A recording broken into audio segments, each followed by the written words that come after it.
अच्छा, हम इसमें डिस्कस कर रहे थे क्वेश्चन नंबर नेक्स्ट को हम डिस्कस करते हैं। क्वेश्चन नंबर 9 तक डिस्कस किया था 6.4 एक्सरसाइज को। अब हम उसके जो लास्ट क्वेश्चन हैं उनको थोड़ा कंप्लीट करते हैं। उसमें क्वेश्चन नंबर 10, 11, 12 एंड 13 जो क्वेश्चन है वो बिल्कुल सेम पैटर्न के साथ सॉल्व होने हैं, ठीक है। उसमें कभी S9 और कभी S7 कभी A8 की वैल्यू दी गई है। इस तरीके से वो पूछते हैं हमसे। जैसे क्वेश्चन नंबर मैं 10 की बात करता हूँ, वो मेंशन करता हूँ। क्वेश्चन नंबर 10 में उसने देखें क्या कहा हुआ है, S8 और S9 आपके पास अगर sum of the first 8 and 9 term of arithmetic progression है, फाइंड S9 इफ़ अगर आपके पास ये वाली वैल्यूज़ दी गई हैं। तो अब S आप देख सकते हैं, मैं इनके हिंट्स दे रहा हूँ। S8 से मुराद है 8 टर्म्स का सम, ठीक है।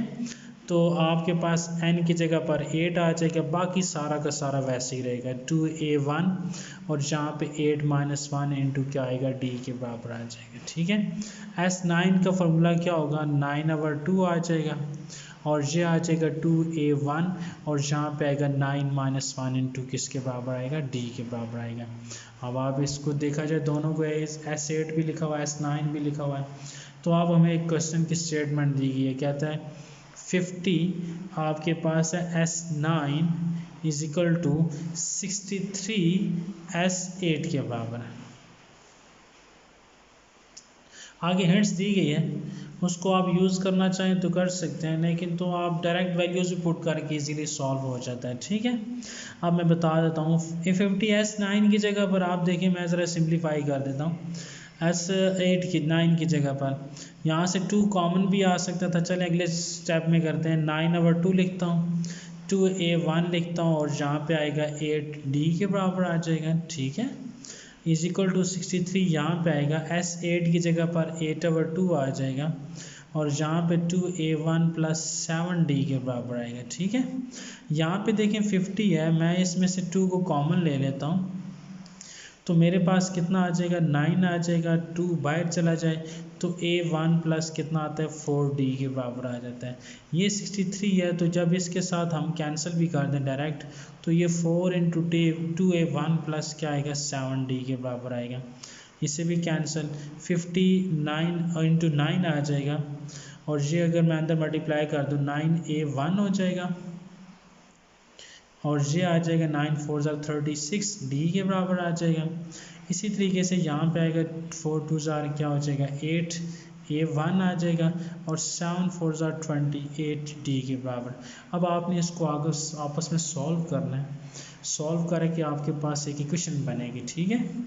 जो इक्वेशन बनेगी उसमें a1 की जगह पर आपने क्या पुट कर देना होगा, a1 की जगह पर 2 पुट करेंगे, ऑटोमेटिकली d की वैल्यू कोई ना कोई आपको मिल जाएगी। जब d की वैल्यू मिलेगी वो आप इस S9 में पुट करके, जो उसने S9 फाइंड करने की बात की, हम उसको फाइंड करके बता सकते हैं, ठीक है। नेक्स्ट हम आगे चलते हैं जी। क्वेश्चन नंबर आपके पास है 11, 12 भी इसी तरीके से ही है, उनमें भी यही काम करना है। 13 में भी आपके पास है, 14 क्वेश्चन है आपके पास है, ठीक है। 14 में लिखा गया the sum of the 3 numbers in arithmetic progression is 24, their product is 440, find the numbers. अब अर्थमेटिक प्रोग्रेशन में लिखता हूँ, ये हम अपनी आसानी के लिए लिख रहे हैं। a1 लिखता हूँ जी, a1 + d लिखता हूँ, a1 + 2d लिखता हूँ, a1 + 3d लिखता हूँ and up to so on के इक्वल। इस पे बैक पे चेक किया जाए तो एक नंबर a1 - d भी लिख सकते हैं, a1 - 2d भी लिख सकते हैं। इधर भी नंबर्स आपके पास हैं, इधर भी आपके पास नंबर्स आपके पास हैं। इसका मतलब ये हुआ कि अब हम क्या काम कर सकते हैं, हमने कोई से 3 नंबर सेलेक्ट करने हैं, ठीक है, जिनका सम 24। अब खुद आपने सोचना है, हम ऐसे नंबर सेलेक्ट करेंगे जिनमें कोई वैल्यू इजीली कैंसिल हो सकती हो। अगर नहीं हो रही तो फिर हम डायरेक्ट यहाँ से आगे कंटिन्यू करेंगे। अगर हो रही है तो हम फॉर एग्जांपल देखें, मैं यहाँ पे सपोज करता हूँ, मैं कहता हूँ जो फर्स्ट नंबर है वो आप देखें a1 - d रख रहा हूँ। सेकंड नंबर देखा जाए तो वो मैं रखता हूँ a1 के बराबर। थर्ड नंबर रखता हूँ मेरे पास a1 + d। अब इसका मुझे एक क्लियर फ़ायदा है कि मेरे पास, मैं जो ही पहली कंडीशन लिखाऊंगा कि उनका सम देखें, मैं लिखता हूँ उनका जो सम आपके पास है वो है जी, इनका मतलब है 24 के बराबर है। अब देखिए वैल्यूज पुट करता हूँ, a1 - d है प्लस a1 लिखता हूँ तो a1 + d लिखता हूँ इज इक्वल 24, 4 और d कैंसिल हो गया। हमारे पास 3a1 is equal 24, this implies that a1 की वैल्यू कितनी आ गई 8 के बराबर, फ़ौरन इजीली मिल गई। ये हमने नंबर इस वजह से सिलेक्ट किए हैं। अगर आप इनका आंसर देखेंगे तो आंसर के लिहाज से हमें ये चेक करना पड़ेगा, हो सकता है कि आगे आंसर डिफरेंट हो, लेकिन आपने क्या करना है, जब आपके आंसर मिल जाएं तो आपने इनमें वैल्यूज पुट करके चेक करने होंगे क्या आपका आंसर ठीक आ रहा है या आपका आंसर ठीक नहीं आ रहा है। मैं इसको ज़रा कंटिन्यू करता हूँ, ज़रा आप क्लियर हो जाएगा।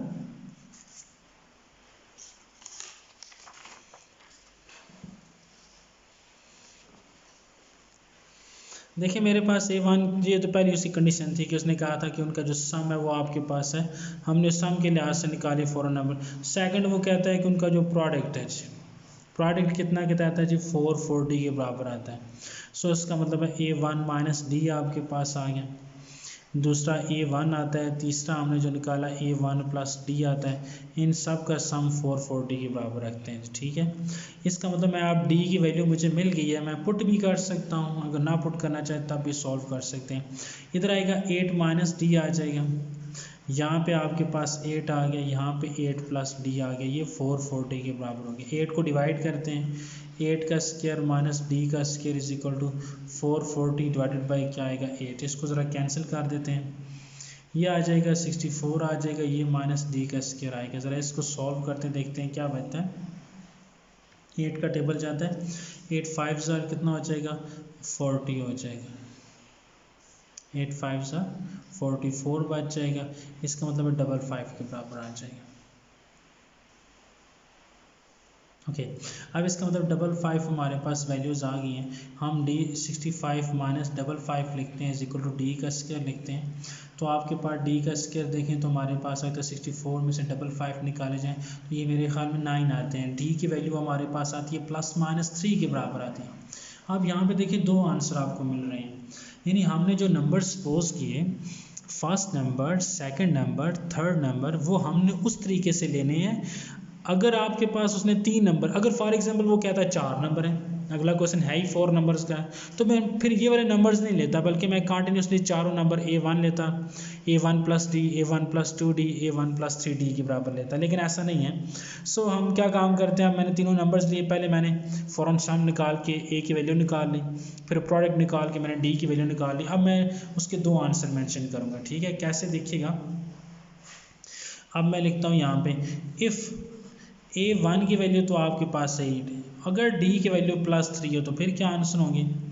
इफ़ अगर आपके पास A1 की वैल्यू 8 है और D की वैल्यू माइनस 3 हो तो फिर क्या आंसर होंगे। ठीक है, अब जो हमने फर्स्ट नंबर सपोज किया था वो था A1 आपके पास है माइनस डी, चले मैं वैल्यू पुट करता हूँ, तो 8 माइनस 3 आंसर किसके बराबर आ रहा है जी, हमारे पास है 5 के बराबर, एक आंसर उसका आ गया। सेकंड नंबर हमने कहा वो A1 के बराबर है, मतलब ये हुआ कि A1 के बराबर है, उसको मैं 8 के बराबर रखता हूँ जी। थर्ड नंबर आपके पास है जी, वो किसके बराबर है, A1 प्लस आपके पास है D के बराबर है, तो 8 प्लस 3 कितना हो जाएगा हमारे पास 11, यानी यहाँ पे आंसर मिले हैं 5, 8 एंड 11, ये तीन आंसर मिले हैं। अब इधर चलते हैं जी, फर्स्ट नंबर आपके पास है जी, आपने रखा A1 माइनस डी, A1 की जगह पर 8 माइनस डी की जगह पर माइनस 3, तो पहला आंसर 11 आया जी। ठीक है, सेकंड नंबर पे आपके पास आ जाएगा किसके बराबर आएगा, सिंपल A1, तो वो 8 के बराबर हो गया। थर्ड नंबर आपके पास है A1 प्लस डी है, तो 8 प्लस माइनस 3 करेंगे तो आंसर आएगा 5 के बराबर, यानी यहाँ पे आया 11, 8 एंड 5 आपके पास। अगर आपके पास ये आंसर चेक करना चाह रहे हैं कि हमारे आंसर जो है वो ठीक है या नहीं है, आपने क्या काम करना है, इन तीनों का सम निकालना है। अगर सम 24 के बराबर आ गया तो आंसर हमारा करेक्ट है, अगर सम 24 के बराबर आ गया, इसका मतलब ये दोनों आंसर जिनमें सम 24 है, ये दोनों आंसर हमारे पास उसी करेक्ट होंगे। इसी तरीके से आपने क्वेश्चन नंबर जो 15 है उसमें ये चार टर्म्स आपने सपोज करनी है, क्योंकि वहाँ पे कोई टर्म्स लिखी नहीं जा सकती, कोई कैंसिल नहीं हो सकती, कोई भी दिलेगा तो वो कैंसिल नहीं हो सकती। उसने कहा है हाँ एक और बात है, कंसेक्टिव नहीं है तो फिर भी आपकी चॉइस है। ठीक है, वहाँ पर कंसेक्टिव टर्म नहीं मांगा हुआ तो हम ये भी टर्म्स ले सकते हैं, मैं ये भी बता देता हूँ आपको। फॉर एग्जांपल उसमें 4 टर्म्स का हुआ है तो हम ये भी ले सकते हैं, A1 आपके पास है प्लस डी आपके पास है, इसी तरीके से आपके पास A1 माइनस क्या आ जाएगा, डी के बराबर आ जाएगा, एंड आपके पास इसकी रिवर्स टर्म आएगी a1 माइनस 2d के बराबर आ जाएगा। फिर a1 आ जाएगा, आगे आपके पास क्या आता है, ये मैं तरतीब वाइज लिखता हूँ, a1 and a1 plus d के बराबर, a1 प्लस 2d के बराबर and up to so on के इक्वल। इससे रिवर्स में जाएंगे, a1 माइनस d के बराबर, a1 माइनस 2d के बराबर and up to so on के इक्वल। ओके इसका मतलब है अब ये जो नंबर्स आपके पास आए a1 plus D, a1 plus 2d, इसके रिवर्स आपके पास भी नंबर्स हैं। अब हमें कहा जाता है कि आपके पास है जी क्या करें, 3-4 नंबर सपोज करें। अब उसने ये नहीं कहा कंसेक्टिव करें या ना करें, उसने कहा जस्ट 4 नंबर, तो हमारी चॉइस है, ठीक है। फिर a1 माइनस 2d एक ये सपोज करूँगा, second number a1 plus minus D suppose करूँगा, थर्ड नंबर जो मैं सपोज करूँगा वो a1 प्लस डी सपोज करूँगा, फोर्थ जो नंबर सपोज करूँगा वो a1 प्लस क्या करूँगा 2d के बराबर। अब ये इजीली फिर वो इनको सम करेंगे तो d की वैल्यू आ जाएगी, फिर जो आगे वो कंडीशन कहता है उसके मुताबिक हम इसको वेरीफाई करेंगे। अगर 5 नंबर कह दें तो 5 नंबर 1 2 3 4 5 नंबर हम ये वाले सपोज कर सकते हैं। ओके इसी तरीके से बाकी क्वेश्चन भी इजीली सॉल्व हो सकते हैं। ओके एक्सरसाइज कंप्लीट होती है, बाकी इंशाल्लाह नेक्स्ट टाइम जी। ओके अस्सलाम वालेकुम, अल्लाह हाफिज़।